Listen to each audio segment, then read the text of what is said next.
جو مطالبات ہیں، ایک تو تنخواہوں میں اضافے کے اور پینشن میں اضافے کے، پھر رول 17A کی بحالی کی بات کرتے ہیں. وہ جو حادث ریٹائر کا بھی یہ مطالبہ ہے.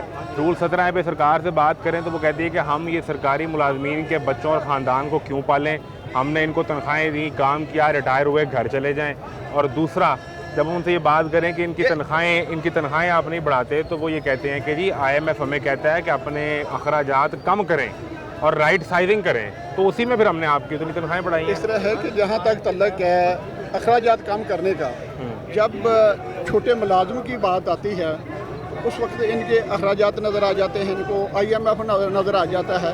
جب ان کی اپنی باری آتی ہے تو اپنی تنخواہوں میں 650%، 800%، 900% اضافہ کر لیتے ہیں. اس وقت ان کو اپنا نہ IMF نظر آتی ہے، اس وقت ان کے خزانے بھی بھرے ہوتے ہیں، اس وقت ان کے پاس وسائل بھی ہوتے ہیں. جب سرکاری ملازم کی یا ریٹائر ملازم کی کوئی بات ہو تو پھر اس لیے ان کے پاس اب دیکھو کہ وفاق نے 7% پینشن میں اضافہ کیا ہے اور یہ 3.5% دے رہے ہیں. اچھا، مجھے ایک چیز سمجھ نہیں آتی، جب بھی آپ لوگ احتجاج کرنے آتے ہیں، آپ سب کوئی 11ویں 12ویں یا 13ویں اسکیل کے سرکاری ملازم ہیں جو 18ویں 19ویں 20ویں 21ویں گریڈ کے ہیں، جو AC commissioner, deputy commissioner, secretary ہیں، ان کی تنخواہ میں 7% اضافہ ہی ہوا ہے. وہ تو باہر احتجاج کرنے نہیں آتے. کس گریڈ کے؟ 18ویں گریڈ کے پرنسپل. تو 18ویں گریڈ کا کوئی AC DC تو نہیں آتا نا احتجاج کرنے، وہ تو دفتر میں بیٹھتا ہے، کام کرتا ہے. ہر سہولت ملی ہے، ہر سہولت ہے ان کے پاس.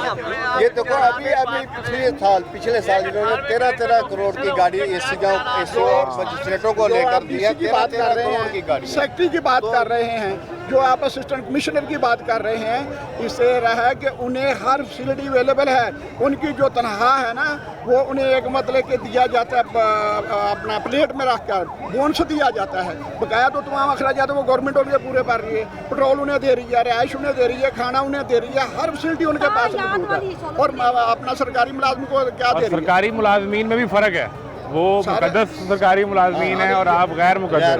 اسسٹنٹ کمشنر 17ویں گریڈ میں آتا ہے نا، اس کو ڈبل کیبن ڈالا، اس کو ڈرائیور، اس کو 2 گارڈ، اس کو خانسامہ، سرکاری رہائش، کم از کم اتنا پیٹرول وہ اپنے خاندان کو بھی لے جاتا پھرے، بچوں کو بھی اسکولوں میں ریفر کرتا پھرے، ہر جگہ سیر سپاٹے بھی کرتا پھرے، سرکاری جاب بھی کر لے. اتنا اسے کھلا پیٹرول ملتا ہے.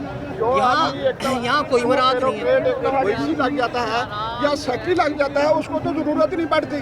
وہ اتنا کمال اکٹھا کر لیتا ہے کہ مطلب کہ اس کی پشتے جو ہے وہ مطلب کہ اپنا ساری عمر بیٹھ کے کھائے تو وہ نہیں بولتا اس کے پاس. تو بات یہ ہے کہ جہاں تک کہ یہ ریاست کی ذمہ داری ہے کہ سرکاری ملازم ہے. محترم قائد محمد علی جناح رحمۃ اللہ علیہ فرماتے تھے کہ جہاں تک سرکاری ملازم کا تعلق ہے یہ ریڑھ کی ہڈی کی حیثیت رکھتے ہیں. اور آج دیکھیں مطلب کہ میں یہ ضرور کہوں گا گورنمنٹ کو کہ اگر آپ نے پاکستان کو مضبوط کرنا ہے تو پاکستان میں کے اداروں میں کام کرنے والے ملازمین کو مضبوط کرنا ہوگا. جب ملازم مضبوط ہوں گے ادارے مضبوط ہوں گے، جب ادارے مضبوط ہوں گے تو پاکستان مضبوط ہوگا. لیکن نہایت ہی افسوس کے ساتھ آج ٹھنڈے کمروں میں بیٹھ کر وہ ہماری قسمت کا فیصلہ کر رہے ہیں. میں پھر وہی بات کروں گا، وہ کہتے ہیں کہ ہمیں آپ کے ووٹوں کی ضرورت نہیں ہے، ہمیں پتہ جو ہمیں لے کے آتا ہے تو وہ ہم اس کے پاؤں دبا لیں گے. آپ کے ووٹ سے آپ ہی منتخب کرتے ہیں انہیں؟ ہم کرتے تھے.